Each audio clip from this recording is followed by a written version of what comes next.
Bueno, bienvenidos, bienvenidas, bienvenides a eLearning desde cero. Hoy, bueno, vamos a tener un encuentro de aproximadamente 1 hora y media, ojalá que se puedan quedar durante todo el encuentro.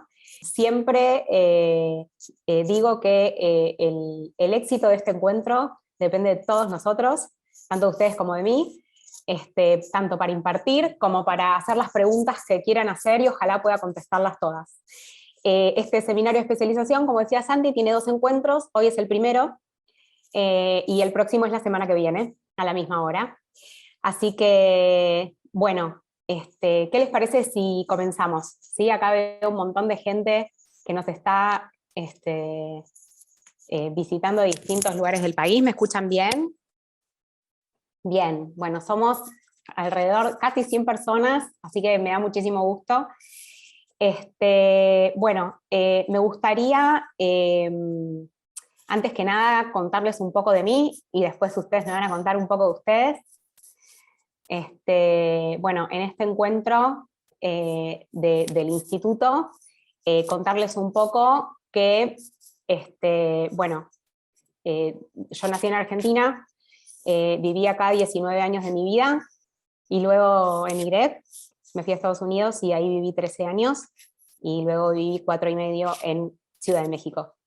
Hace casi 5 años que volví a Argentina, estoy muy feliz. Soy licenciada en Educación y magíster en Aprendizaje Organizacional y Liderazgo. Desde el 2010 que me especializo en lo que es el e-learning, que ahora ya vamos a ver para los que no están tan seguros de qué se trata. Y soy diseñadora instruccional, eso quiere decir que soy la que diseña y desarrolla los cursos en modalidades virtuales. Una de las cosas que más me gustan es viajar, leer y editar video, que es una de las cosas que aprendí autodidácticamente siendo diseñadora instruccional. Bueno, antes de saber un poquito más de ustedes, que igual ya estuve viendo desde dónde se están conectando y me da muchísimo gusto que sea un curso federal, como les decía, son 2 encuentros. Pueden ver la descripción más o menos de lo que vamos a ver hoy y de lo que vamos a ver la semana que viene. Hoy va a ser algo más introductorio, en donde vamos a aprender bien, digamos, las bases del e-learning, cómo se ve el e-learning y cuáles son las distintas modalidades posibles, y qué pasó con esta modalidad de aprendizaje en el COVID, en post-COVID, etc. En el segundo encuentro vamos a ver cosas más como de diseño y desarrollo del e-learning en sí, que ese será en el segundo encuentro. Para saber un poquitito más de ustedes, me gustaría saber a qué se dedican, por lo cual les invito a que escaneen este código QR o que entren a este enlace que ahora Santi les va a compartir.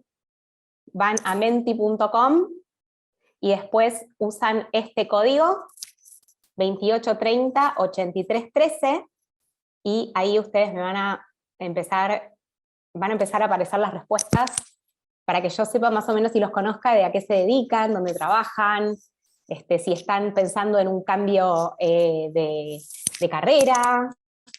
También pueden poner, si tienen ganas, pueden poner, digamos, qué les interesó de este curso, ¿sí? Bueno, acá tenemos un QA lead, buenísimo, genial. ¿Quién más? A ver si anima. Si no, también lo pueden poner por el chat.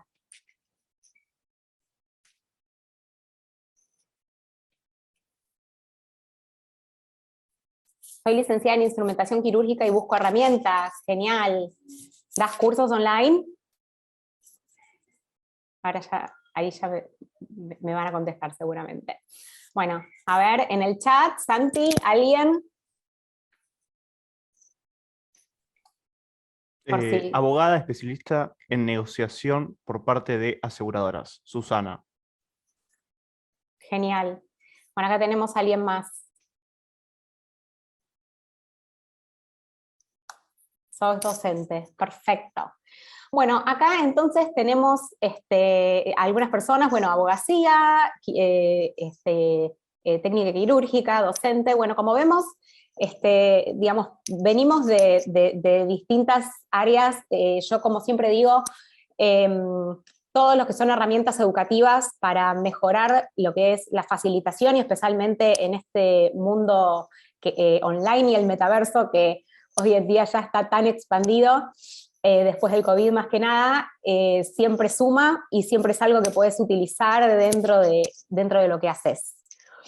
Entonces, para empezar a evaluar un poquito, y gracias para los que participaron, porque la verdad es que me gusta conocer, son un montón, son como 110, pero quiero saber de ustedes, quiero saber a qué se dedican.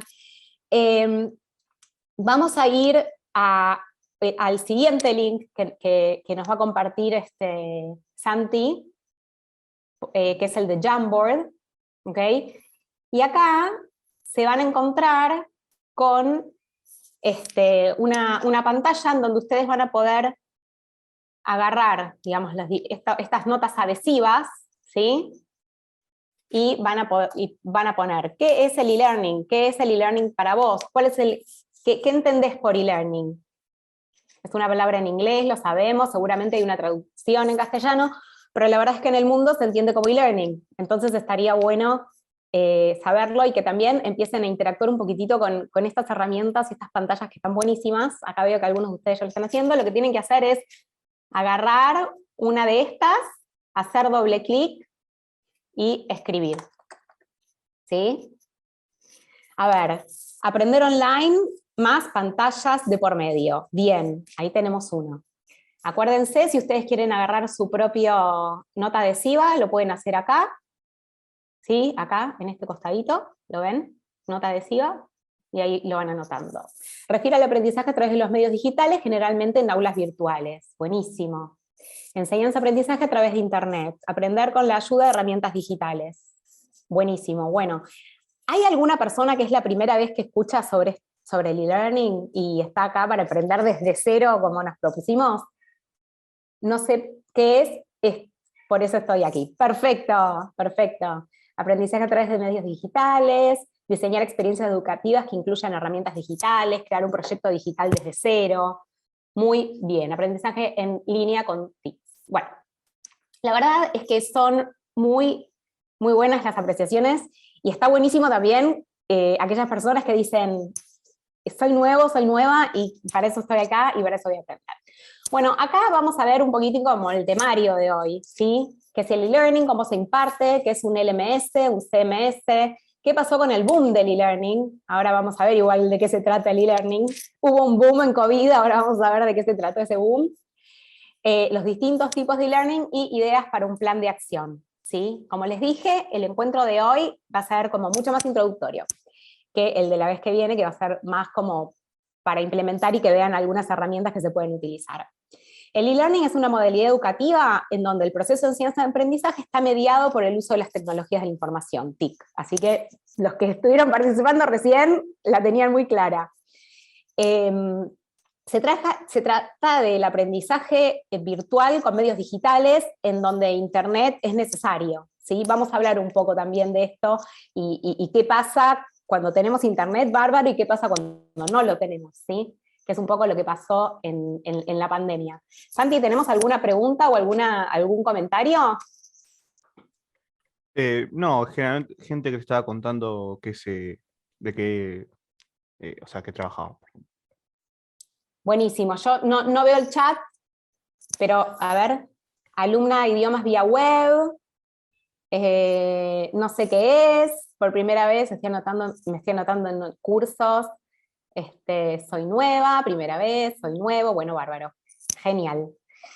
Vamos a avanzar un poquito más en el qué es, ¿sí? En el qué es el e-learning. Entonces, a través de Internet, en más o menor medida, se imparte, y esto quiero que se acuerden mucho de esto, porque vamos a ver distintos modelos de e-learning. Hoy en día diría que el e-learning engloba, digamos, lo que es el e-learning per se, ¿sí? De lo que es la 100% digitalidad, en donde igual también hay algunas, digamos, instancias que vamos a ver en cuanto al tiempo real o no, y después tenemos las alternativas combinadas, ¿sí? Del e-learning, y ahora yo les voy a contar un poquito sobre esto. Entonces, sabemos que hay una separación física entre el profesorado y los estudiantes, predominio de una comunicación sincrónica y asincrónica, que vamos a hablar de eso, de qué se trata. Es una interacción didáctica continuada, ¿sí? En donde de repente y puede llegar a, en algunos casos, iniciar cuando las personas se encuentran en un Zoom como nosotros, y quizás continúa después en una plataforma que no es en tiempo real, donde no hay otras personas conectadas al mismo tiempo y se va trabajando individualmente. O inclusive en grupo, pero no todos al mismo tiempo. De eso se trata lo sincrónico y lo asincrónico, pero lo vamos a ver mejor un poquito más adelante. El alumno pasa a ser el centro de la formación al tener que autogestionar su aprendizaje. Este es uno de los debates más grandes que hay hoy en día sobre el e-learning o la educación a distancia por medio de medios digitales usando Internet, porque, digamos, la autogestión del aprendizaje no es necesariamente una competencia o una capacidad que se aborda en las escuelas, siendo al contrario, en las escuelas en general es, digamos, más centrado en el docente y los alumnos son los que reciben. Entonces, quizás muchas veces el debate es, bueno, si los chicos tienen que gestionar su autoaprendizaje, entonces, y sabemos de que hay un crecimiento, digamos, en lo que es la impartición o el estudio vía online, quizás debería ser algo que se desarrolle muchísimo más y se elabore sobre eso en las escuelas, ¿no? Generalmente, digamos, los cursos los da un profesor, que es el experto en la materia, y tutores o mentores, que son los que ayudan en plataformas, si hay alguna pregunta, pero el que es el especialista es el profesor, ¿sí? Y algo muy importante es que se co-construye con los compañeros de diversas maneras. Puede ser de manera virtual sincrónica, que es en tiempo real, ¿sí? Que es como lo estamos haciendo ahora, o asincrónica, como por ejemplo, si tienen que generar un documento colaborativo, si tienen que, para hacer un trabajo final. También se co-construye con los compañeros en el sentido de que muchas veces hay algunas instancias en las plataformas educativas online, ¿sí? Que ahora lo vamos a ver, en donde hay como si fuera como un peer review, que es como una revisión de pares, en donde yo hago un trabajo práctico y de manera random o al azar se le asigna mi trabajo a un compañero para que lo evalúe, ¿sí? Bueno, les quería contar un poquitito de historia sobre el e-learning, ¿no? Se supone que en la Universidad de Illinois, hace muchos años atrás, hace décadas atrás, se desarrolló la primera plataforma que se llamó Plato, o Plato, ¿sí? Que estaba diseñada para los estudiantes de esta universidad, pero después se terminó utilizando en escuelas de todo el área, ¿sí? En Estados Unidos. Y si vamos a la base de esta ilustración, de este dibujo, de este mapa, podemos ver que de 1850 a 1960 la educación a distancia se utilizaba a través del correo postal. ¿Quién se acuerda de eso? Había cursos que te mandaban los materiales, sí, María Rosa dice sí, en donde te lo mandaban y el apoyo era vía telefónica, el texto era impreso, se incorporaba quizás la televisión también, bueno, un poco más adelante. Después estuvo la educación multimedia. ¿Quién se acuerda de los VHS, los videos que te mandaban? En donde, bueno, también había envío y recepción por fax, que eso también, el fax también revolucionó muchísimo la forma de comunicación, teniendo en cuenta que las telecomunicaciones eran muy caras y muy inaccesibles en ese momento. Y después ya, desde 1980 a 1996, ya empezamos a hablar de educación virtual, en donde la enseñanza es asistida por la compu y programas de la compu, o también CD-ROM, ¿no? Más adelante se empiezan a utilizar el término entornos virtuales de aprendizaje, ¿sí? Y esta teoría del diálogo didáctico mediado por la tecnología, que es lo que utilicé al principio para decir qué es el e-learning, ¿sí? Y después, ya hoy en día, hablamos mucho más de objetos de aprendizaje en repositorios, vamos a hablar de los repositorios, y la tecnología basada en lo móvil, ¿sí? En los teléfonos celulares. en las tablets, ¿sí? Y estas cuestiones de dispositivos que son muchísimo más manejables, ¿sí? Y trasladables que una computadora personal de escritorio seguro, ¿sí? Más allá que hoy también hay computadoras personales pequeñas. Entonces, yo les quería mostrar, este video no tiene audio, por las dudas les quería decir, es solamente una demostración, cómo se imparte el e-learning, ¿sí? La educación, como dijimos, mediada por la tecnología, que utiliza Internet, puede ser de varias maneras, ¿sí? Una de ellas es la sincronía, que es lo que estamos haciendo nosotros ahora, ¿sí? Acá vemos un estudiante y hay un profesor que está ahí y vemos, ¿sí? Acá, en esta partecita, vemos que tiene como si fuera, digamos, es como una videollamada, que es lo que estamos haciendo nosotros por Zoom ahora, ¿sí? Entonces, el profesor está en algún lugar del mundo, en cierto uso horario, y está impartiendo la clase en vivo, ¿sí? Y el estudiante está acá tomando notas y está tomando la clase como si fuera una cátedra que uno podría estar dando presencialmente, pero el profesor en este caso lo da en donde esté, en el horario que esté, y los alumnos lo están haciendo desde distintas partes del mundo, también desde donde están y en el uso horario donde están. A eso le llamamos sincrónico, ¿sí? Un e-learning sincrónico, o una parte de un e-learning sincrónico, es cuando estamos todos conectados a la misma vez en tiempo real, ¿sí? Acá tenemos también algunos chicos más chiquitos que también están en eso. Lo asincrónico, ¿sí? Se desarrolla cuando el aprendizaje de repente se está desarrollando, pero cada estudiante, ¿sí? O cada persona, porque digamos, podemos hablar de estudiantes de escuela, pero también podemos hablar de personas que están siendo formadas en el trabajo, ¿sí? En este caso, lo asincrónico o la asincronía está basado en que hay cierto material que las personas que están siendo educadas, entrenadas, formadas, etcétera, se alojan en algún lugar y el estudiante o el estudiante lo accede a su tiempo, ¿sí? Entonces yo estoy en mi casa y estoy viendo este video que subió mi profesor, ¿sí? Y el profesor lo pregrabó, ¿sí? Entonces todo eso se aloja en algún lugar y vamos a hablar de eso, dónde se aloja y qué tipos de alojamiento de información, documentos, videos, etcétera, existen y cuáles son qué se puede hacer con cada uno. ¿Hay alguna pregunta hasta ahora?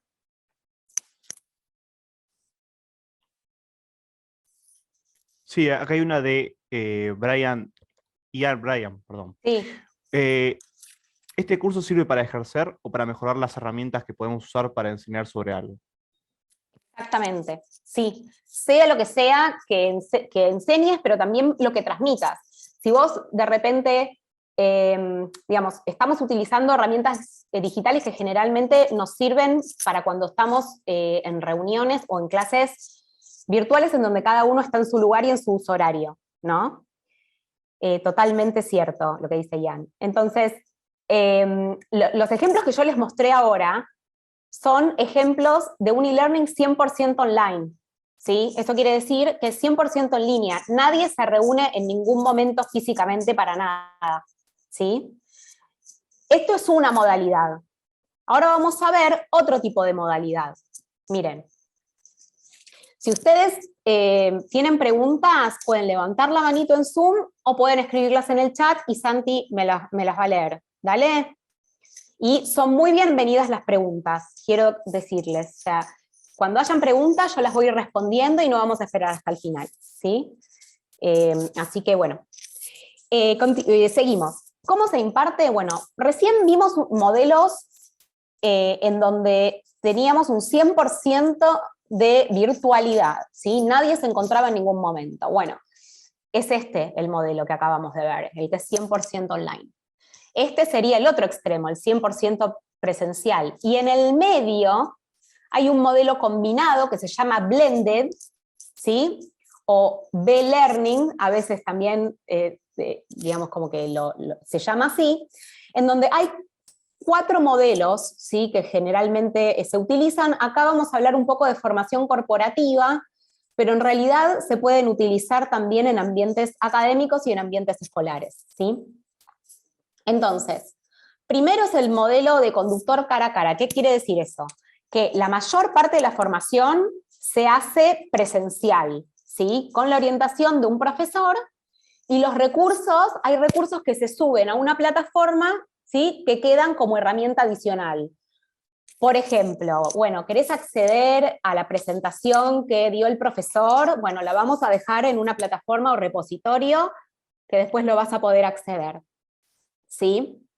Entonces, se refuerza lo enseñado cara a cara, pero el apoyo, ¿sí? Individual a los alumnos, digamos, se brinda generalmente, el material de apoyo se brinda en una plataforma, ¿sí? Después tenemos el aula invertida. No sé si escucharon hablar del Flipped Classroom o aula invertida, que de lo que se trata es que vos tenés una parte que es un aprendizaje en línea, y después aplicás lo que aprendiste de manera presencial, ¿sí? Por ejemplo, en esta modalidad, en este modelo, muy utilizado especialmente, digamos, cuando había, digamos, intermitencia en escuelas, digamos, una vez que ya se podía ir a las escuelas, lo que se hace es, toda la parte teórica se ve en casa. Y después cuando vos llegás al encuentro cara a cara, ¿sí? ¿Qué pasa ahí? Se desarrollan dinámicas grupales, solución de problemas, experimentos, si son clases de ciencia, etc. Entonces se llama aula invertida, porque generalmente, ¿qué hacemos? O sea, generalmente nosotros vamos a una clase y aprendemos la teoría también en la clase, ¿no? Pero bueno, muchas veces, cuando de repente el tiempo no es suficiente y los chicos sí tienen acceso en su casa, chicos o personas, tienen acceso a internet, entonces esto funciona muy bien. Cuando no hay un acceso a internet democratizado, no funciona bien, ¿sí? Santi, parame si hay alguna pregunta, ¿sí? Así. Sí, aquí hay una de Mónica que dice, la ley que rige la educación a distancia de la Argentina, y pregunta eso. Supongo preguntará cuál es. Es una muy buena pregunta. La verdad es que la desconozco. Eh, o sea, yo pienso que quizás no hay, porque si recién ahora tenemos una ley de trabajo a distancia, me imagino que no hay una ley de educación a distancia. Sí hay lineamientos, imagino, ministeriales para desarrollar cursos y aprobar cursadas online. De nuevo, yo nunca escuché de una ley, digamos, de educación a distancia, pero sí estaría buenísimo, porque eso también permitiría incluir, digamos, dentro de, digamos, un marco formal legal, todo lo que tiene que ver con accesibilidad a lo que es online. No nos olvidemos que muchas personas que tienen algún tipo de discapacidad también aprenden de forma remota, y muchas veces los cursos no están realizados con un diseño que permita que todas las personas puedan aprender. Eso es un tema para discusión y para debate gigante. Algún día quizás lo hacemos. ¿Alguna otra pregunta, Santi? No, bien. Bueno, después tenemos el modelo de rotación, ¿sí? Acá los alumnos o las personas siendo formadas rotan entre formación cara a cara, trabajo en equipo y aprendizaje en línea. Y esto requiere de una planificación muy importante, ¿sí?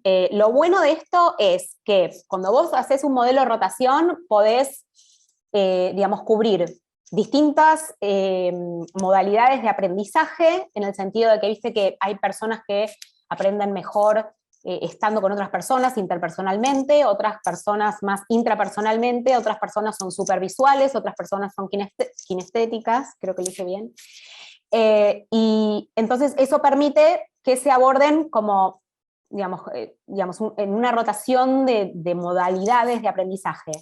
Y también diferentes necesidades, en el sentido de que te permite, a ver, si por ejemplo pensáramos en algún tipo de formación en el trabajo que necesita ser multidisciplinaria, este modelo de rotación te permite tener equipos que vengan de distintas áreas de una empresa y que puedan poner, digamos, y visibilizar, digamos, la visión de cada uno de los departamentos de esa empresa, ¿no? Porque si estarían todos en un mismo grupo no se podría hacer eso.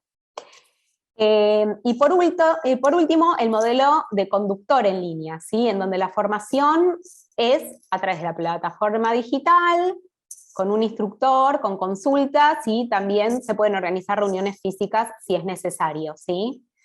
Esto también se usó mucho cuando de repente había un grupo que en la pandemia tenía que estar aislado y otro no.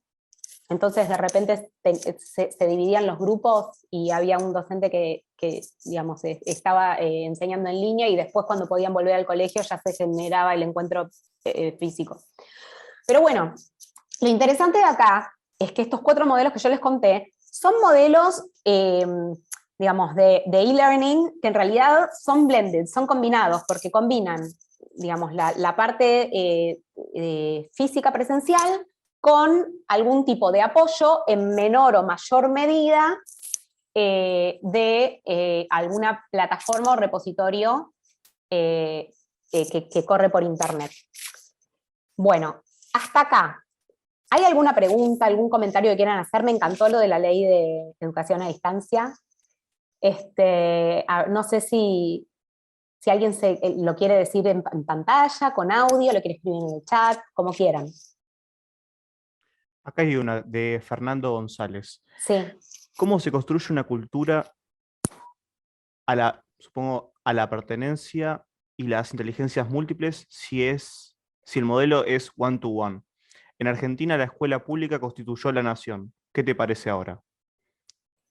Bueno, a ver, quiero preguntarle acá al compañero o la compañera que escribió recién, si se refiere, digamos, cómo desarrollar las inteligencias múltiples desde un plano digital, digamos, de educación, digamos, a distancia, desde el e-learning. Esa es mi pregunta. Exacto. Y la pertenencia. Y bueno, es muy interesante lo que planteás. Yo creo que la virtualidad nos permite y nos da herramientas para desarrollar las inteligencias múltiples, teniendo en cuenta que vayamos al extremo, ¿sí? Vayamos al extremo, y vayamos al extremo en donde el programa es 100% virtual, ¿sí? Yo soy la instructora y estoy impartiendo algo totalmente virtual. Tenemos, por ejemplo, en este seminario tenemos 2 encuentros y supongamos, esto es ficticio, de que hay una plataforma en donde vamos a alojar contenido, ¿sí? Bien, entonces, en este caso,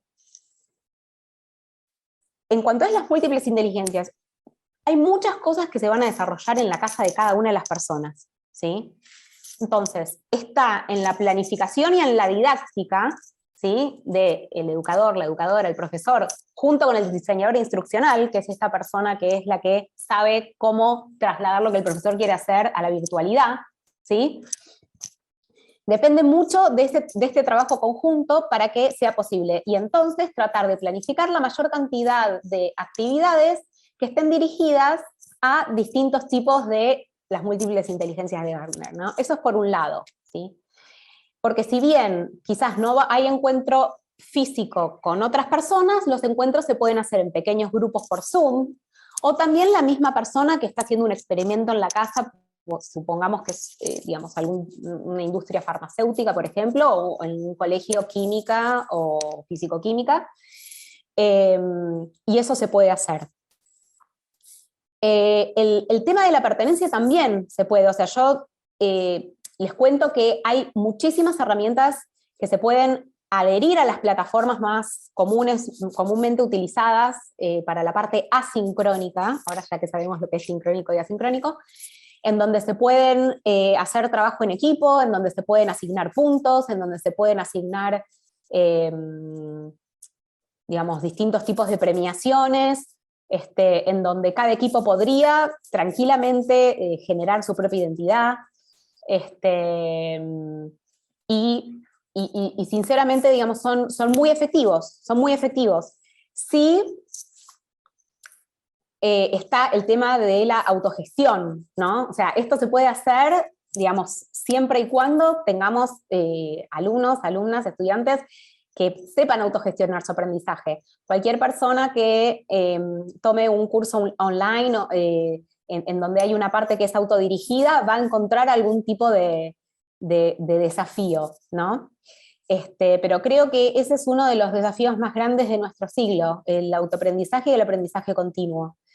Y quizás, dependiendo de dónde vivamos o las experiencias que hayamos tenido, lo que hayamos visto en la vida, de cómo son los aprendices o los alumnos, etcétera, nos vamos a dar cuenta que lo que nos permite la tecnología, siempre y cuando esté al alcance, es llegar a esos lugares recónditos en donde antes no se llegaba. Entonces, esas múltiples inteligencias de las que hablaba el compañero o la compañera, se expanden aún más, porque llegamos a lugares donde no llegábamos antes. Acá Débora levantó la mano.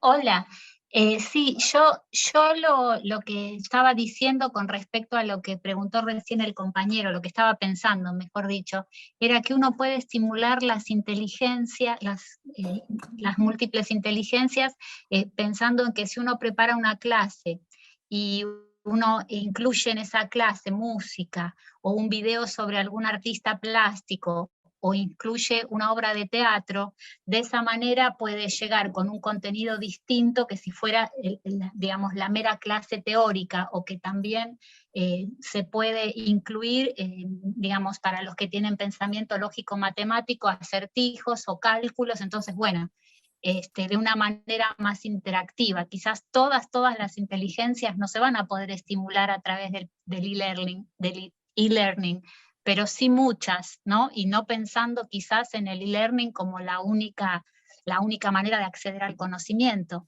pensando que vos estás diciendo que hay modalidades compartidas. Totalmente, Débora, totalmente de acuerdo.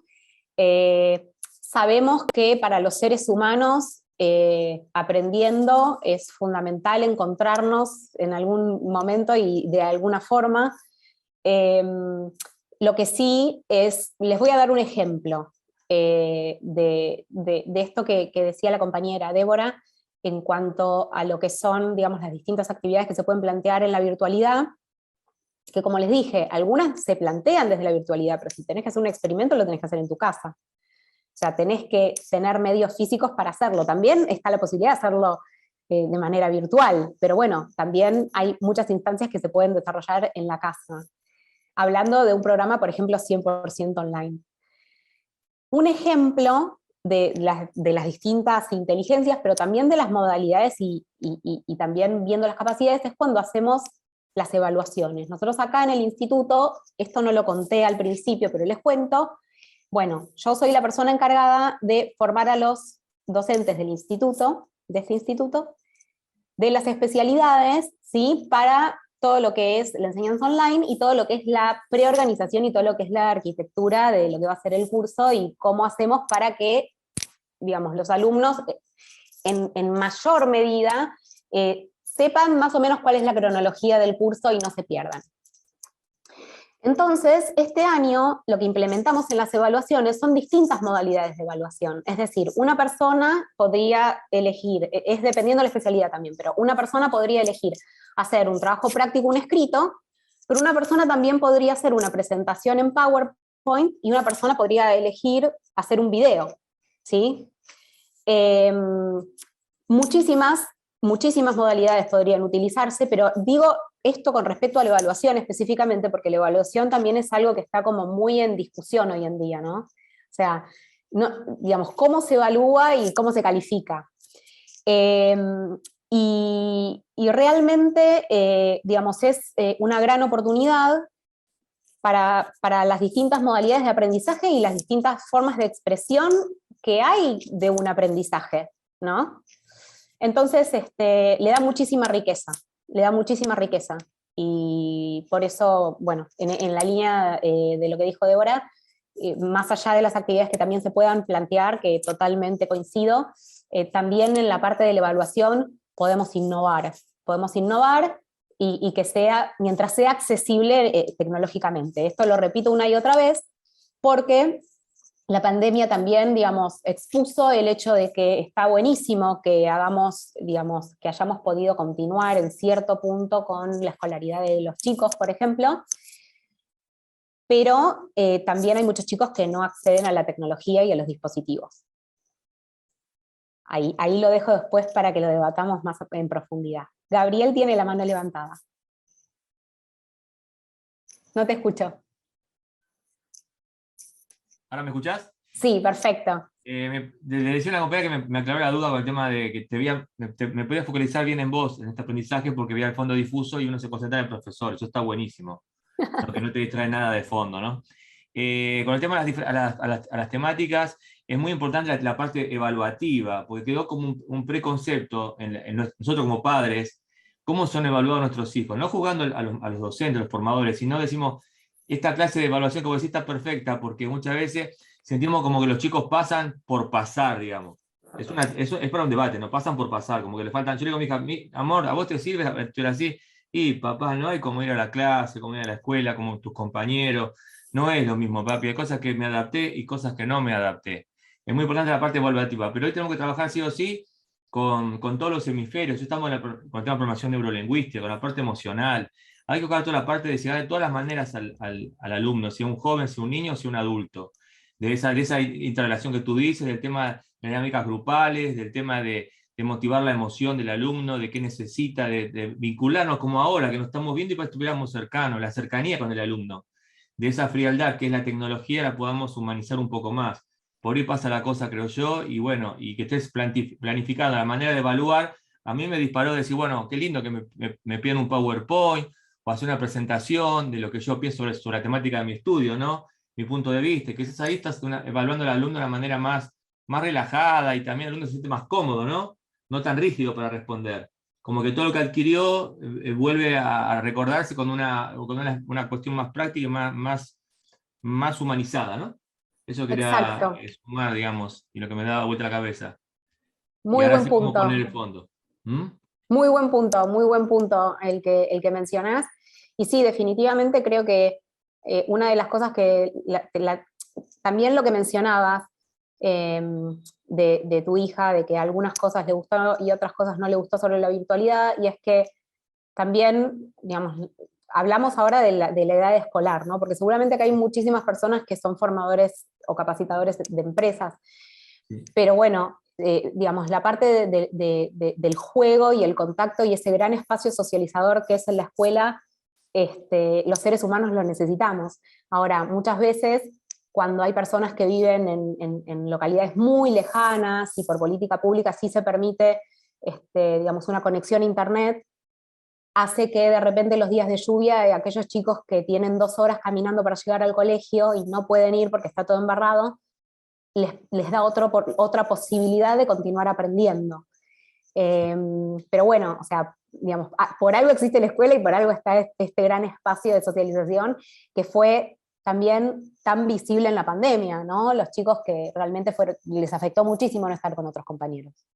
Sí, sí, para cerrar les afectó mucho, yo lo noté, o hablo cercano a mi familia, mi hija, afectó mucho, nos afectó a todos, ¿no? Pero mucho psicológicamente a los chicos. Y el encierro, más allá de la realidad de la pandemia mundial, el chico de golpe tuvo un cambio drástico, inclusive en la sociabilización natural de los jóvenes, ¿no? Dejar de practicar deporte, o sea, de venir, por ejemplo, entrenando siempre a nivel deportivo, tuvo que parar el entrenamiento de su cuerpo y también paró crecimiento, la evolución que tenía natural, ¿no?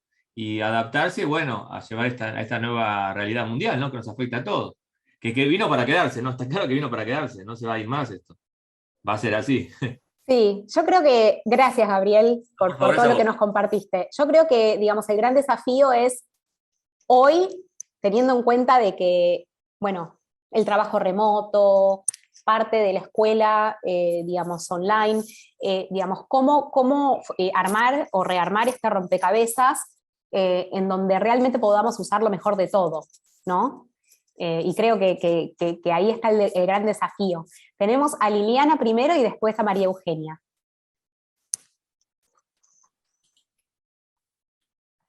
Hola, ¿cómo les va? No, yo lo que quería comentar es que es cierto que la vinculación humana en términos del contacto cuerpo a cuerpo, esto modifica obviamente todo el tipo de área, ¿no? Y siempre lo presencial hace desarrollar más el cerebro porque somos humanos y nuestro cerebro se desarrolla con el del otro, o sea, somos de alguna manera gregarios. Pero pensaba que en términos de educación o de enseñanza, el tema de la virtualidad puede funcionar absolutamente igual, siempre y cuando quienes lo dictan también se modifiquen y tengan como una idea diferente de lo que es la enseñanza. Yo pensaba en un autor, Rancière, que es del siglo pasado, y hablaba en un momento donde el ideal estaba puesto en la libertad, y no como ahora que es la conectividad el paradigma.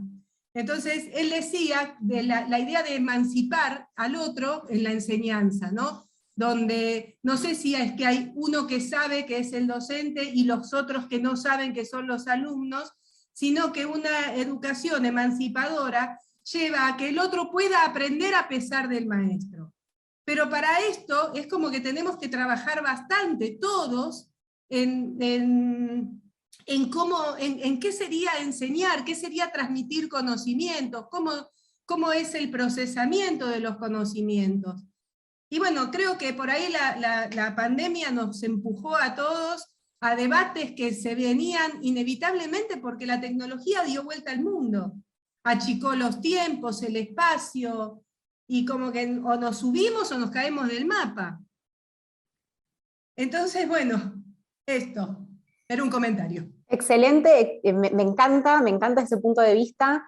Creo que justamente por eso tenemos que seguir teniendo en cuenta en cómo seguir co-construyendo, digamos, desde la presencialidad mientras se logre y desde la virtualidad también. Y también lo que decías, ¿no? Muy importante, la formación de los formadores. Esto es algo fundamental y que, bueno, de alguna manera el mismo sistema alimente una buena formación de formadores para que eso pueda llegar a las aulas, a las empresas, etc. Claro, Muchísimas porque gracias. hay una cosita más. Aunque no estuviera la computadora de por medio, es algo que se tiene que replantear la educación y el aprendizaje. Porque, o sea, no, nos podemos joder mucho sin esto. Exacto. Muchísimas gracias por compartir. Tenemos ahora a María Eugenia. Adelante. Hola, ¿qué tal? Hola. Bueno, me sumo a lo que estaba diciendo recién Liliana. Estaba reflexionando lo que estábamos compartiendo también por el chat. Como madre, como docente de adolescentes, nos tenemos que modificar como docentes, porque ya no somos dueños, entre comillas, de nada. Yo estaba pensando, yo tengo un hijo adolescente que en la virtualidad no quiso aprender más piano virtual, aprendió un rato y después dijo no, y lo que hizo fue, aprendió por YouTube. O sea, hoy hay herramientas virtuales que los chicos los manejan muy bien, y que si nosotros no modificamos nuestra manera de ser facilitadores de conocimiento, primero que estamos obsoletos de base, y segundo que no nos vamos a poder comunicar más con ellos. Quedamos fuera nosotros fuera del sistema, no ellos fuera del sistema. Muy bueno lo que decís, y también está bueno, digamos, como este proceso, María Eugenia, de revisarse uno, ¿no? Y también de alguna manera eso nos permite exigir, entre comillas, que también esa formación nos llegue a nosotros, a los docentes. Entonces me parece súper rica la posición esta que nos compartiste. Muchas gracias. Mónica y después Enrique, y seguimos, porque si no nos vamos a quedar sin tiempo, y ojalá que después, al final de la clase, vamos a ir debatiendo. Había una pregunta cortita, Sheila, me han Sí, dicho antes, sí. que dice, para que no lo encuentre, acá. ¿Puedes mencionar las plataformas de aprendizaje, además de Moodle, Google Classroom, por ejemplo? Sí, ahora cuando terminemos con Mónica y Enrique, vamos directo a eso. Dale. Gracias. Mónica, te escuchamos. ¿Estás ahí? Bueno, si no, vamos con Enrique primero y esperamos a que Mónica vuelva. Enrique.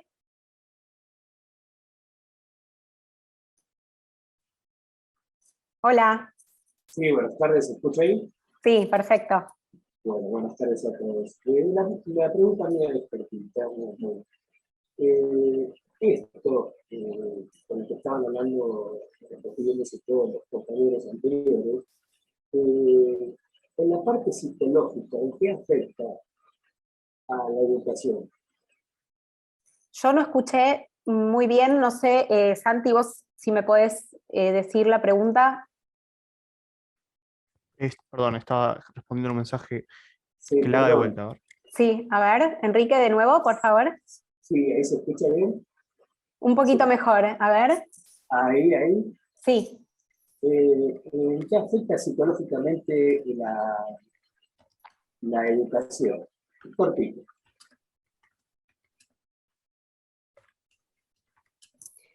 Yo no escuché bien, no sé No. si... No.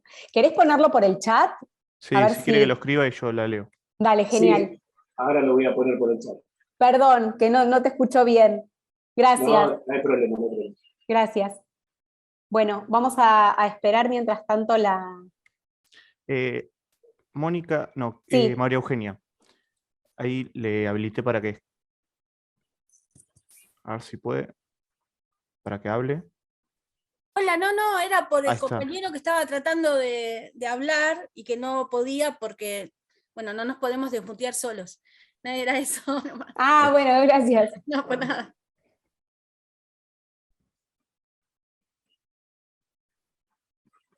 Bueno, mientras esperamos a la pregunta de Enrique, a ver si Santi, si ya está en el chat. No, todavía no. Bueno, vamos a ir un poquitito más adelante y la pregunta la vamos a ir respondiendo un poquitito después. ¿Te parece, Enrique? Así avanzamos un poquito. Bueno, a ver, herramientas tecnológicas, hablamos de plataformas. Acá yo lo que quería hacer es una división entre lo que yo llamo aula virtual y campus virtual, ¿sí? Al menos así lo planteamos acá desde el instituto con lo que son las especializaciones. No sé si todos conocen las especializaciones de este instituto, pero están buenísimas. Entonces, bueno, por un lado tenemos el aula virtual, ¿sí? Que es un encuentro sincrónico, que es como lo que estamos haciendo nosotros. Tenemos Zoom, tenemos Skype, tenemos Meet, también está Ring Central, que es otra, está... hay una muy, muy viejita que se usaba al principio, que se llamaba WebCT, después está Webex,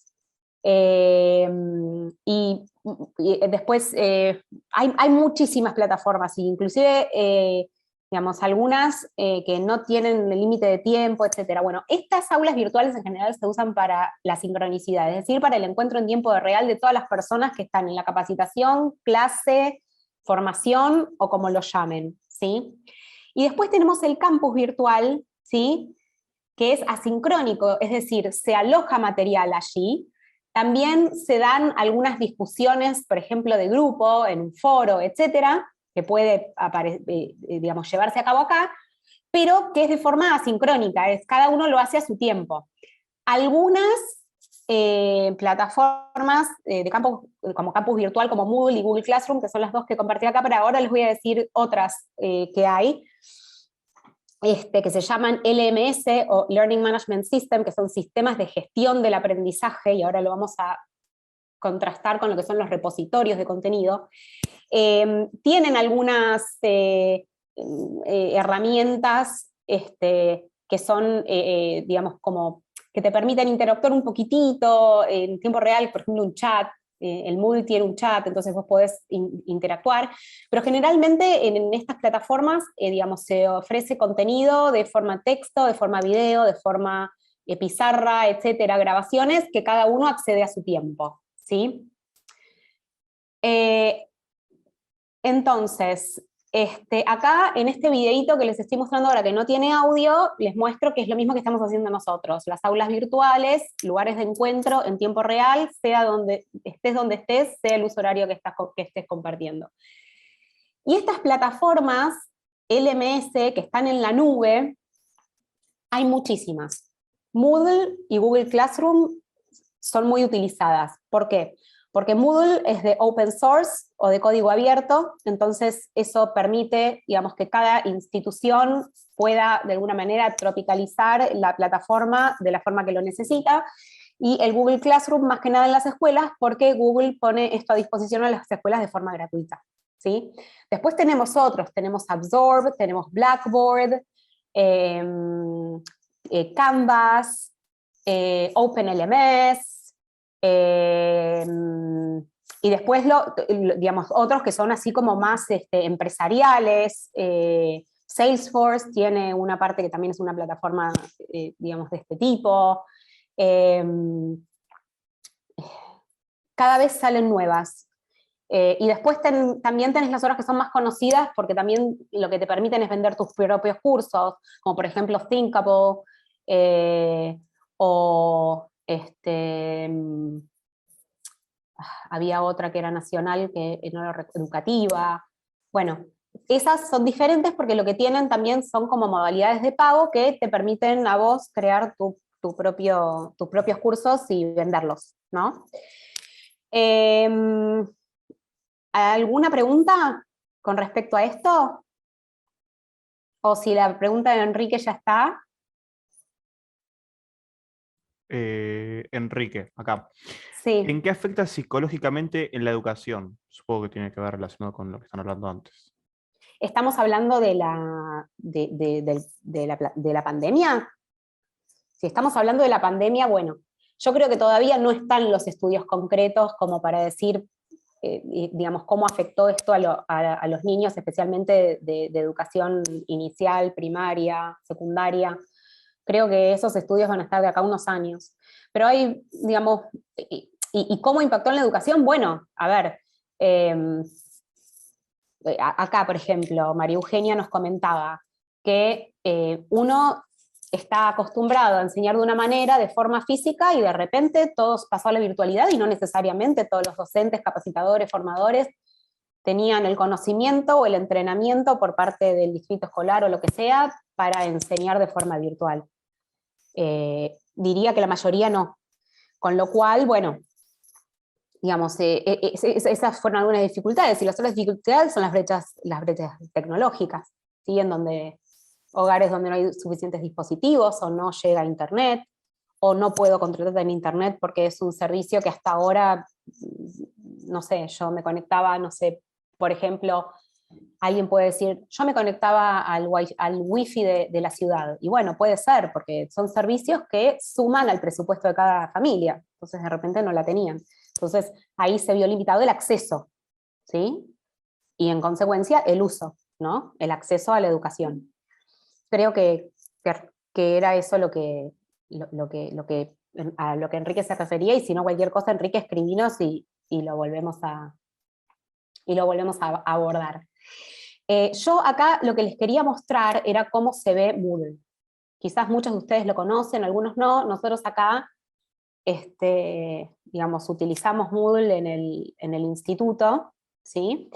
Y bueno, acá, digamos, lo que logra Moodle es alojar, digamos, distintos tipos de materiales y distintos tipos de, ven acá, en formato video, en formato PDF, enlaces a distintos lugares, ¿sí? Bueno, acá chat dice restringido porque vos podés restringir cuándo aparecen las cosas en una fecha determinada, se pueden hacer evaluaciones, ¿sí? Y podés indicar en dónde estás, ¿viste? En cada uno de los pasos. Bueno, acá después ya estás en el módulo 5, el módulo 6 es el cierre del curso, ¿sí?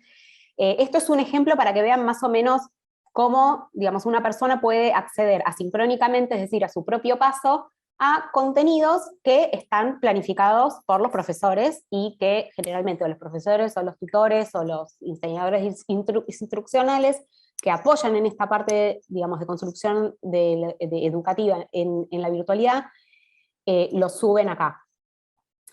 Pero, bueno, y después también tenemos Google Classroom, ¿sí? En donde, bueno, también, digamos, puedes acceder a los videos y a las distintas propuestas que los profesores o los capacitadores plantean, ¿sí? Dicho esto, es muy importante que tengamos en cuenta estas diferencias que me parece fundamental, que es la diferencia entre un LMS, ¿sí? Y, vamos a ver qué pasó acá, que no me aparece el otro. Entre un LMS, esperen que, ahí está, y un CMS. Bueno, ¿se acuerdan que yo les contaba que hay algunas plataformas que están en la nube, que son los CMS, que son los sistemas de gestión de contenido, que son repositorios de contenido? Si conocen ustedes, por ejemplo, el Google Drive, ¿sí? Eso es un repositorio de contenidos, quizás no es súper amigable, digamos, la organización de cómo se ve para su uso, pero eso también es un CMS, porque vos podés alojar contenido ahí, entonces vos subís archivos y la gente los va consumiendo. Es distinto que un LMS, porque vos en un LMS, como ustedes vieron, tenés una arquitectura que permite hacer un paso a paso, no es que pones todo el contenido en una carpeta y la gente lo va haciendo en el orden que quiere, sino que, bueno, si vos querés organizar un poquitito mejor el contenido, lo vas a subir al LMS y vas a tener un paso a paso. El CMS es alojar contenido, ¿sí? Puede ser un Google Drive, puede ser un SharePoint, que se usa muchísimo en corporativos, y cientos de otros que muchísimos son gratuitos y otros no, ¿sí? Pero el LMS es diferente porque el LMS te permite gestionar el aprendizaje, ¿sí? Y ahora vamos a ver de qué se trata esto. No sé si hay alguna pregunta. Santi. Hay una pregunta que quedó de antes, que Silvia no escuchó. ¿Cuáles son, sabes cuáles son de pago y cuáles son gratuitas las plataformas? Sí, por ejemplo, si hablamos de CMS, de acá te puedo decir que Wix y WordPress, que actúan como CMS, son gratuitas, o sea, tienen una versión gratuita, ¿sí? Entonces vos alojás ahí contenido de la manera en que vos lo organices. SharePoint es pago. SharePoint es pago. Y no hay versión gratuita, que yo sepa. Eso se usa mucho más en corporativo. Quizás un WordPress o un Wix también se puede usar en corporativo, pero me parece más que lo utilizan los entornos educativos formales, digamos. Entonces, como les decía, el CMS vos podés guardar y acceder documentos. Por ejemplo, yo los guardo, los subo, vos los accedes, ¿sí? Es más pasivo que el LMS. ¿Por qué? Porque el LMS te permite interactuar con el sistema y aparte vos podés sacar datos de cómo es la interacción de los alumnos o los estudiantes dentro de ese entorno virtual y generar reportes. Eso el CMS no te lo da.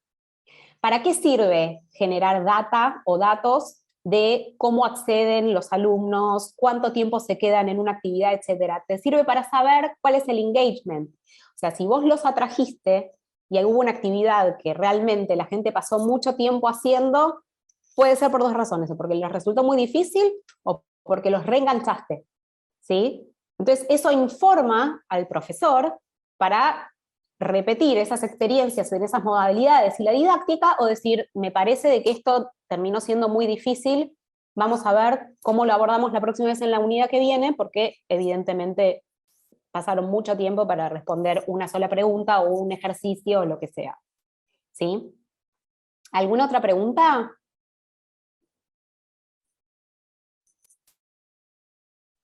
Acá pregunta de vuelta Silvia. ¿Moodle es solo si sos gobierno o institución? No. Bueno, a ver, En la versión gratuita generalmente, claro, si sos una institución no gubernamental, tengo entendido. Y si sos escuela, te permiten utilizarlo abiertamente y gratuitamente. Si no, también hay una versión en la que vos podés utilizarlo por, no sé, 50 usuarios, muy restringido. Y también tenés que tener cuidado con el peso de los paquetes que subís, los PDF, los videos, etc. Pero hay una versión gratuita. Lo que pasa es que, bueno, el Moodle, en lo que es arquitectura, la arquitectura del Moodle, puede ser no tan amigable como el Google Classroom. Pero el Moodle tiene muchas más herramientas que el Google Classroom, por ejemplo. Acá tengo la mano de Fernando, la mano levantada. Hola, Fernando. Hola, gracias y un gusto. Pensando en voz alta, con esto que vas proponiendo, ¿hay un mestizaje, una mezcla entre ir de target en target o de decir esto es llamativo o lo que fuera, con lo sistémico? Por ejemplo, porque de repente decía lo multidisciplinario, digo, vos en cualquier institución, sea laboral, digo, tenés espacios de interconectividad más allá del humano, donde podés decir, vas teniendo como reports y vas haciendo un proceso, por ejemplo, porque estamos hablando de enseñanza y de aprendizaje. No sé, se me ocurría trabajadores sociales, psicólogos, asistentes, cuestiones donde vos decís, complemento al aprendizaje que voy dando, y no sé si se está pensando, si está incipiente, qué experiencia tenías en el mundo o vos que hayas conocido. A ver, si hablamos, vos hablabas digamos, de carreras como súper humanísticas o relacionadas con la subjetividad, como la psicología y otra más que mencionaste que no recuerdo en este momento. Lo que ocurre es que vos podés utilizar las distintas herramientas a distintos niveles. Por ejemplo, nosotros ahora estamos, por ejemplo, en un aula virtual, sincrónicamente, y estamos utilizando el compartir pantalla y que todas las personas me puedan escuchar y que también te podamos escuchar a vos, etcétera, etcétera. Pero también ocurre, y también pasa mucho, por ejemplo, en las especializaciones del instituto, en donde si somos 128 participantes, nosotros podemos hacer pequeños grupos dentro de Zoom. Entonces, esos pequeños grupos permiten que las personas se vean, que las personas se escuchen, y que sean grupos de 4 personas, 2 personas, 3 personas, construidos aleatoriamente. Con lo cual, digamos, eso, digamos, hace que vos puedas tener, de la misma manera que en un entorno presencial, no físico, en este caso, no, cuando tenés la cátedra o la clase, digamos, más magistral, y después el trabajo en pequeños equipos. Entonces también depende de si vas a usar todas las herramientas en todo su esplendor o vas a utilizar ciertas herramientas en distintos momentos del curso, o si este curso es para hacer todas las clases, digamos, en pequeños grupos, porque eso también ocurre. Pero también ocurre, ¿no? Y digo, qué importante es planificar los entornos virtuales, eso es algo que es muy importante, porque vos podés tener, por ejemplo, en una instancia de pequeños grupos, a mí me ocurrió en un curso que yo tomé como alumna, que entramos al curso y a los 3 minutos ya estábamos todos en pequeños grupos. No se había hecho una introducción a la cursada, ¿sí? Que era de muchos encuentros, y de repente nos pusieron en pequeños equipos y ni siquiera sabíamos cuál era la consigna, ¿no? Entonces, eso también te puede jugar en contra, y por eso es la importancia de la planificación. Quizás uno, digamos, si no se lo pone a pensar así como muy específicamente, no lo ve, pero es una realidad. Los entornos virtuales de aprendizaje tienen mucha planificación detrás. Muchísima. Muchísimo más que un encuentro persona a persona, porque tenemos otras herramientas, tenemos, digamos, la cercanía corporal, tenemos tipo lo gestual mucho más cercano digamos, a la subjetividad, pero en este caso, cuando estamos en la virtualidad, eso no lo tenemos, ¿sí? Entonces, por eso hay que planificarlo tanto. Son instancias que requieren de muchísima planificación. Por ejemplo, si esto también me hace pensar a algo que habíamos hablado en otro de los seminarios que yo di, es el tiempo sincrónico de encuentro es oro, ¿sí? Es realmente oro. Entonces, si yo me voy a encontrar con un grupo de chicos de primer grado, y les voy a leer un capítulo de Pinocho, ¿sí? ¿Qué tan bien utilizado está ese momento de encuentro que es oro? Porque yo podría pensar, si soy crítica, ¿no? Y me pongo a pensar, digo, bueno, pero eso también lo podrían escuchar en un video, y también lo podrían escuchar en un audio. Quizás no podría ver la reacción, pero ¿qué es lo que estoy evaluando en ese momento? Digamos, el encuentro. ¿Cuál es el objetivo del encuentro? El objetivo del encuentro es que los chicos socialicen porque están en pandemia y no se pueden encontrar, entonces está bueno que conecten desde la literatura, o realmente lo que quiero es saber si comprendieron lo que leí. Bueno, si el objetivo es que si quiero saber si comprendieron lo que leí, no necesariamente leer en vivo el primer capítulo de Pinocho va a ser la mejor opción, ¿no? Porque eso se puede lograr de otra manera, de forma sincrónica, y no utilizar el tiempo oro para leer ese capítulo. Ahora, si mi objetivo es el otro, el de socializador emocional, sí. Entonces, esto nos lleva a que constantemente tengamos que estar planificando muy, muy bien lo que son los cursos online o la educación online. Y además, por la autodirección del aprendizaje que requiere, cuando hablamos ya de personas más adultas, hay que guiar a las personas en un curso, ¿sí? En un curso asincrónico. Mucho más que si estuvieran presencialmente en mi clase, en mi curso presencial. Porque necesitamos generar contenidos, guías, andamiajes, que en la presencialidad no son necesarias porque todo es sincrónico, ¿sí? En lo asincrónico no ocurre eso. Antonella levantó la mano. Hola, ¿cómo estás? Hola, ¿cómo estás? Bien, todo bien. Un poco acá leyendo el chat, se me ocurrió, Jenny justo preguntó algo similar a lo mío.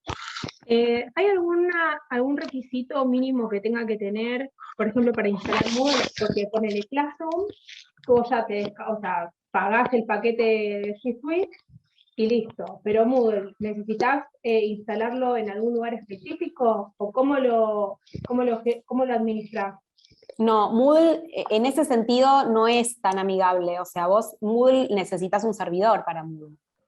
Ok, o sea, no sería lo mismo que usar Classroom, digamos. No porque Classroom es muy amigable en ese sentido, ¿no? O sea, el contenido se aloja en el Google Drive. Vos todo lo que subís al Google Classroom se aloja en el Google Drive. Te quedaste sin espacio en el Google Drive, ahí, bueno, esa es la limitación que tiene. Pero en cuanto a la administración y la gestión, más que la gestión... como que uno como docente no fácil. puede hacerlo directamente, necesita algún técnico que te lo instale en un servidor o lo aloje en algún lado. En general sí, en la mayoría de los casos. Gracias. Sí, de nada.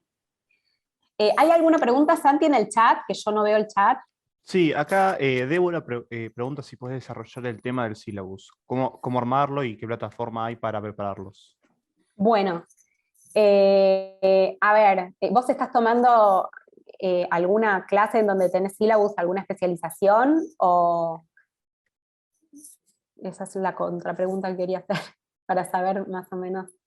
El tema del syllabus es un tema para un curso aparte. De hecho, nosotros acá en el syllabus es una guía de curso que es muy detallada, les cuento a todos y a todas, y generalmente, digamos, se trata de poner la mayor cantidad de información posible como para que haya la menor cantidad de dudas con respecto a lo que es la autogestión. ¿sí? Del aprendizaje en este caso. En inglés se dice syllabus, nosotros en el instituto lo llamamos guía de curso. El desarrollo de una guía de curso es súper exhaustivo, eso sí te puedo decir, porque no solamente tenés que, digamos, pensar en cuáles son las competencias a desarrollar, sino que también tenés que plantear los objetivos, y a esos objetivos se alinean las evaluaciones. Pero más allá de eso, vos digamos, con mucha anticipación tenés que saber exactamente qué es lo que vas a hacer y cuáles son los materiales que vas a utilizar. De eso diría yo que en cuanto a lo que es en la planificación del aprendizaje online, te diría que es de este lado un 89% del éxito del curso. ¿Por qué? Porque si no, los estudiantes, los capacitados, los formados, se frustran porque no encuentran dónde están las cosas, no saben de repente que había algo que vencía el 10 de junio y de repente se encuentran que ya no lo pueden entregar porque había una fecha límite y se cerró la cajita en donde podía poner el archivo. Entonces es un tema súper amplio y también importante para desarrollar ese tipo de documentos. La institución o la organización tiene que estar on board, ¿no? Tiene que estar, digamos, alineada a que las especializaciones, los cursos, los programas lo van a utilizar y que lo van a utilizar en toda la organización. Y eso es difícil, y es muy difícil, especialmente también es desafiante cuando lo haces, cuando digamos, estás tratando de desarrollar una guía de curso a distancia en donde hay profesores que están en distintas partes del mundo con distintos horarios. Así que bueno, eso lo comparto y bueno, quizás en algún otro momento podamos hacer un seminario de especialización específico del syllabus. Daniel.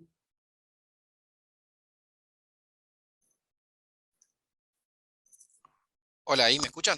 Sí, te escuchamos. ¿Cómo estás? ¿Qué tal? Buenas noches a Buenas todos. noches. Sí, para poner un ejemplo de esto que comentabas vos de la organización demás de clases, se me ocurre un ejemplo, o al menos a mí me viene a la cabeza. Estoy haciendo un curso en Coder House y ellos implementan muy bien esta cuestión de organizar clases que sean didácticas, que estén bien pensadas a aulas masivas. Por ejemplo, en el curso que tuvimos el sábado había 200 personas de muchas partes, digamos, de América.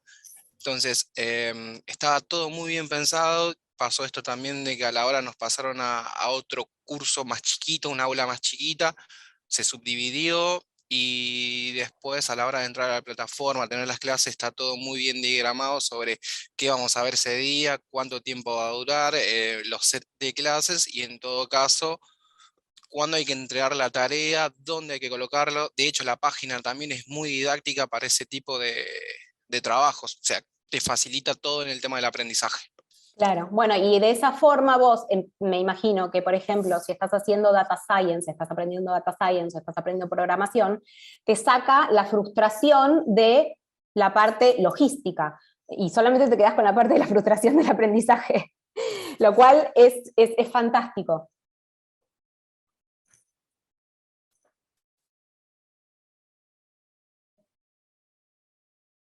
No te escucho. Ahí. A ver. A ver, ahí, perfecto. Sí. Desde la parte del sistema está todo muy bien pensado para que no te frustres, pero además tienen un componente, digamos, humano al asignarte tutores en grupos Claro. de 5 o 10 personas, lo cual lo hace muy manejable. Digo, a la parte tecnológica también le ponen un costado, digamos, humano de acompañamiento que hace que se lleguen a los objetivos y en todo caso, si no llegamos a los objetivos, sea por una cuestión ya personal que no hace a lo que es a la estructura del programa, de las clases y de la empresa en general. Totalmente, Daniel, muchísimas gracias por compartir. A lo que decía Daniel de los cursos masivos, no sé si ustedes están familiarizados con el término MOOC, algunos le dicen MOOC, pero son cursos masivos abiertos que en un principio las universidades Ivy League, de elite de Estados Unidos, habían comenzado a abrir, digamos, cursos de forma abierta.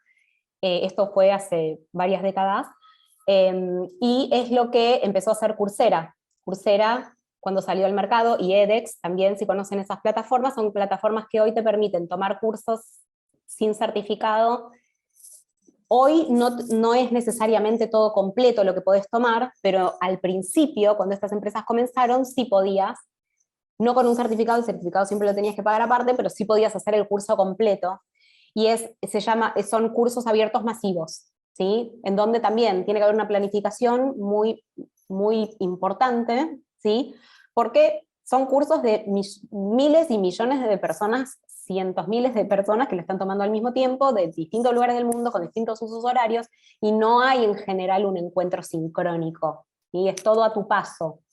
Entonces, en una experiencia que yo tuve como alumna, en Coursera, había una parte en donde iba a haber una evaluación de un trabajo práctico muy formal. Imagínense que por más de que pongan 100 tutores, no les iba a alcanzar con la cantidad de gente anotada en ese curso. Entonces lo que hicieron fue un peer review, que es lo que yo les estaba diciendo. Aleatoriamente, una vez entregados los trabajos prácticos de cada uno, se entregaban a distintas personas, y las distintas personas, que era 1 o 2 personas, le ponían apreciaciones en un rango de calificación, y de ahí se hacía automáticamente un promedio, y entonces de ahí salía la nota de ese trabajo en particular, ¿sí? Era una evaluación entre pares.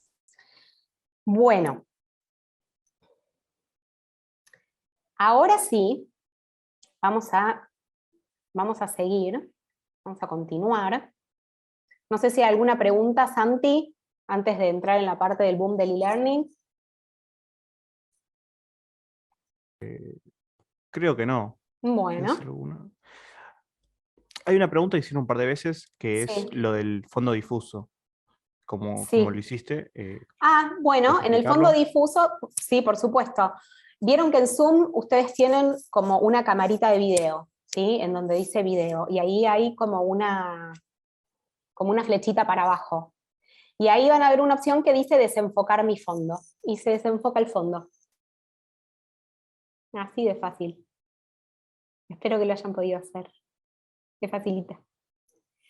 Bueno, vamos a continuar acá en la parte del boom del e-learning, pues ya estamos terminando este primer encuentro ante el COVID-19, ¿sí? Entonces, lo que yo quería plantearles acá es que siempre pensamos que la formación a distancia del trabajo sería el futuro y es nuestro presente, ¿sí? Y fue, de alguna forma, la única solución que tuvimos por muchos meses ante esta pandemia, ¿sí? Entonces, como decía María Eugenia en su momento, yo tengo que transformar mi rol como docente, capacitador, formador, ante esta transformación del modelo pedagógico mediado por la tecnología, inclusive hasta el 100%. Vieron que yo al principio de todo, cuando les di la definición del e-learning, les dije que hasta cierto punto la tecnología, bueno, tenemos el 100%, que es el 100% online, y después vamos teniendo, digamos, todas las opciones blended, ¿sí? Y como también decíamos antes, ¿no? Estas tecnologías están para quedarse y todo el tiempo salen herramientas nuevas. Por ejemplo, si con los docentes del instituto yo los formaba en un momento con una herramienta como Miro, ahora ya tengo Lucidchart, que quizás es más fácil por esto, esto y esto, o es más amigable por esta u otra razón. Todo lo que es el diseño de usuario está como muy presente en todo lo que es el e-learning, porque siempre lo que es más amigable es lo que más se termina utilizando. Y no quería olvidarme de mencionar también lo que visibilizó el COVID, post-COVID, estamos en COVID todavía, no sé si decir post-COVID, las brechas que se mostraron, ¿sí? Que se hicieron evidentes, ¿sí? Se hizo evidente que para que funcione el aprendizaje y la enseñanza online, tiene que haber una buena infraestructura tecnológica y conexión a internet, tiene que haber una capacitación docente que sea efectiva, y que los usuarios y las usuarias y usuarias tengan acceso a dispositivos. Bueno, esto en muchos casos no existió, con lo cual se ponen en evidencia estas brechas y lo tenemos que tener en cuenta. Muchos chicos y chicas en edad escolar se beneficiaron de la apertura de WhatsApp del no consumo de datos del WhatsApp, para que puedan ver videos y lecturas desde WhatsApp porque no necesitaban una conexión a internet, ¿sí? Que es lo que no lo tenían porque no les llegaba el internet a la zona donde estaban, o porque no podían tener una suscripción tal que quizás para las familias era inalcanzable económicamente.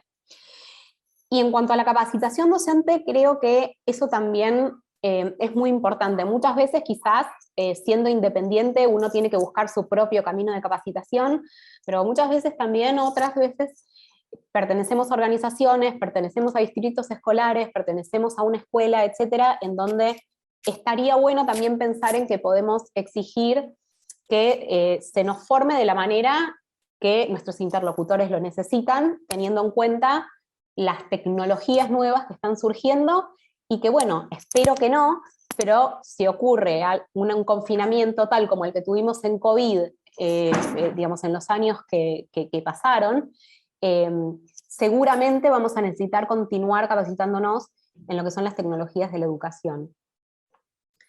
No sé si hay algún comentario al respecto. Hay una pregunta, un comentario de Fernando que dice, Sí. la empatía en no docente, docentes tutores, el cruce con correos y WhatsApp de muchas instituciones genera un mix que ayuda. Bien, o sea, como que hayan diferentes roles, es decir, de repente vos tenés el rol del docente o del profesor, el capacitador, pero también tenés tutores, y eso ayuda porque el tutor cubre otras necesidades que el profesor cubre otras, digamos. Sí, estoy totalmente de acuerdo, y esto siempre y cuando se pueda. Generalmente en los ambientes escolares es la docente, y quizás la escuela tiene la suerte de tener algún asistente o algún otra docente o algún otro docente que pueda, apoyar en la subida de materiales o en la generación de materiales, etc. Pero no nos olvidemos también de que hay muchísimos repositorios de materiales gratuitos, y también está bueno, con lo que hay, generar propuestas interesantes. Es decir, no siempre hay que generar un video uno mismo, uno puede utilizar videos de los repositorios o mismo de YouTube, mientras sea apropiado para las edades que estamos cubriendo, las temáticas, las diversidades, la multiculturalidad, y luego, generar propuestas a partir de eso. O sea, no hay que recrear todo de cero.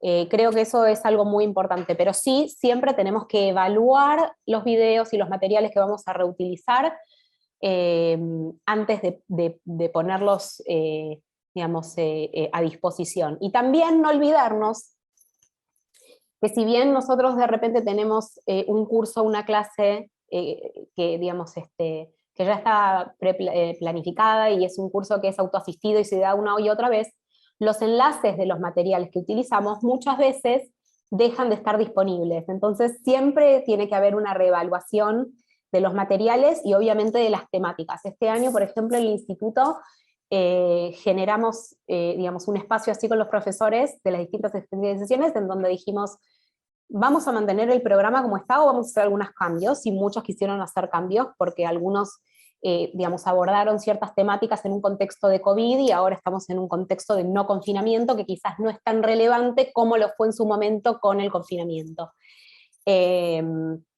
Entonces eso es importante decirles. Daniel, ¿te parece si escuchamos a Wendy, que todavía no participó, y luego vamos a vos? ¿Te parece bien? Sí. Wendy. Buen día. Buenas Hola, buen tardes, día. no sé si se oye. Buenas tardes. Sí. No uso la cámara porque estoy en mi trabajo y por seguridad no podemos hacernos ver. Bueno. En realidad tenía un comentario y una pregunta. Primero, el comentario creo que también ha influido un montón en los entornos, o sea, en lo que pasó con el confinamiento, que creo que también nos hemos quedado dentro de las políticas públicas como con la idea de que la computadora era la herramienta para que los chicos pudieran conectarse, y cuando escuché lo del WhatsApp me di cuenta de que quizás la vuelta de tuerca se podría dar en cambiar la computadora por entregar un teléfono celular, como una herramienta más accesible. El chip permite más acceso a la señal de internet y les daría mejor conectividad a los estudiantes. Ahora los teléfonos celulares son prácticamente computadoras y sería una buena herramienta.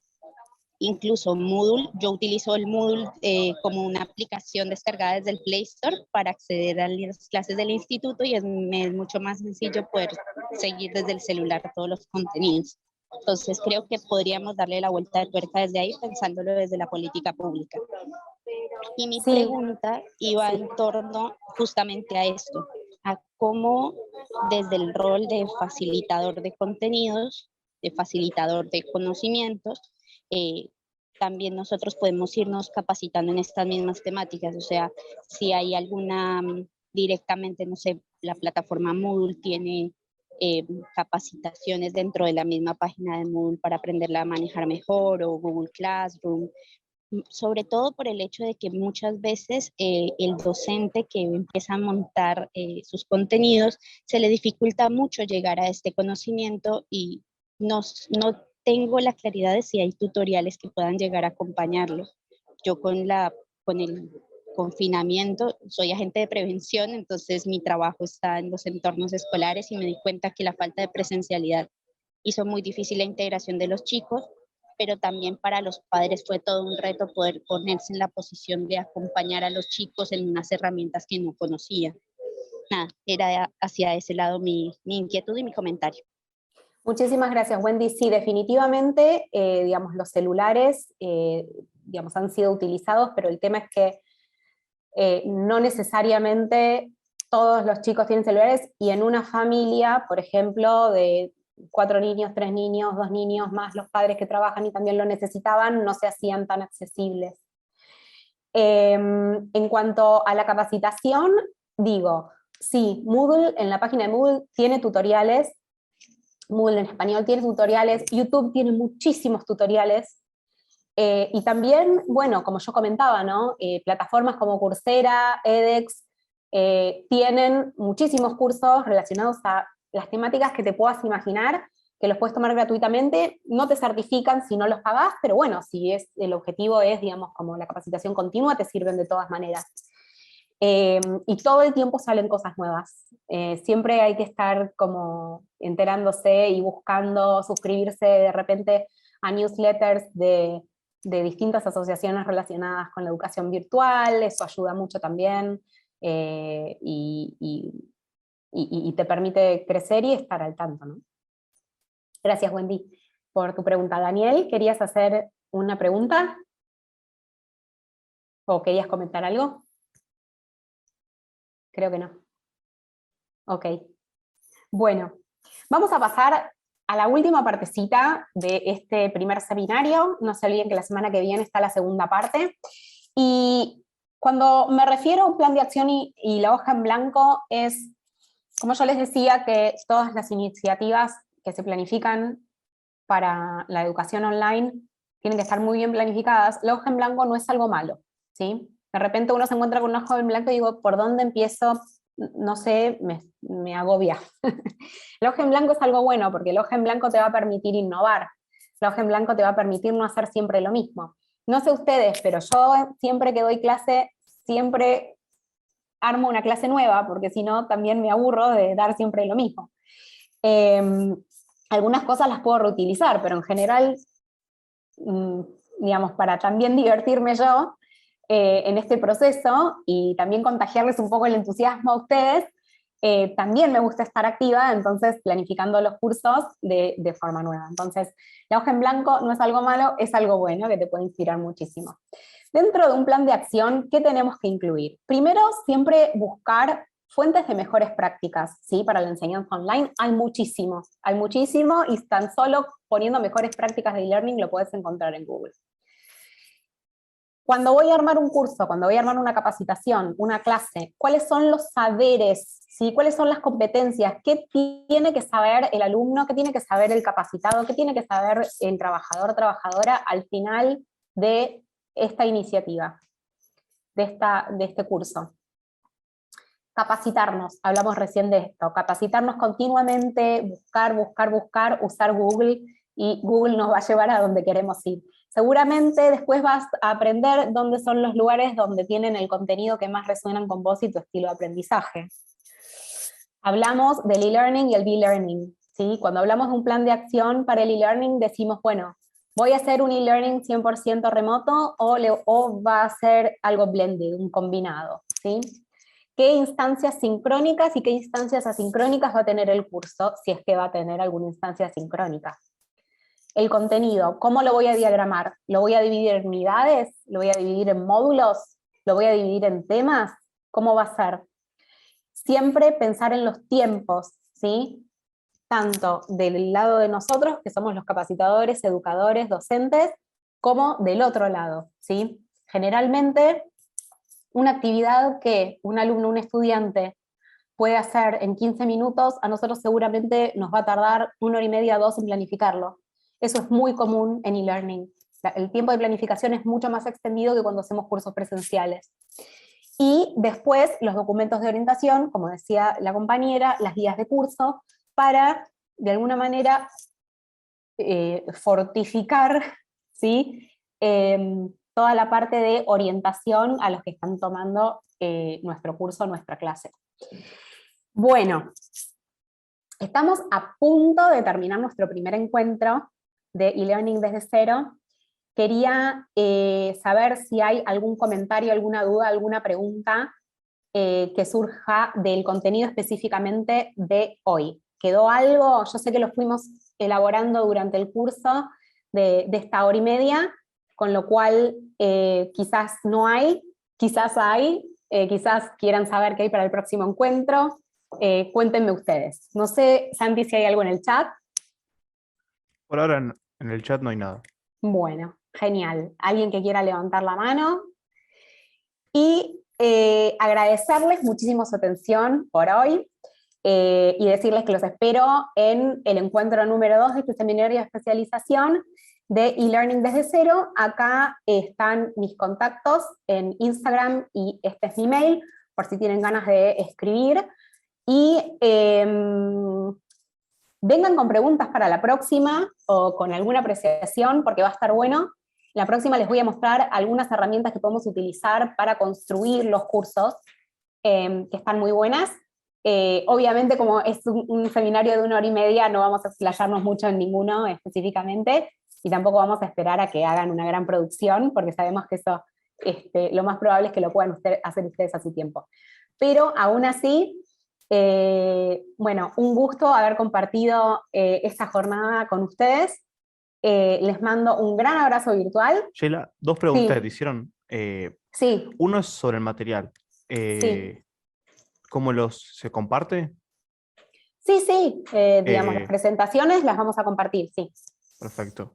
Y después dice si hay que leer algo para el próximo encuentro. Yo supongo que no. No hay que leer nada, pero si están entusiasmados y se les encendió un poquitito la chispa en este primer encuentro, les recomiendo que entren a Google, que busquen cuáles son las mejores prácticas para la enseñanza e-learning, y si hay alguna herramienta que encuentran súper efectiva, que la traigan para la próxima clase y la compartan con el resto.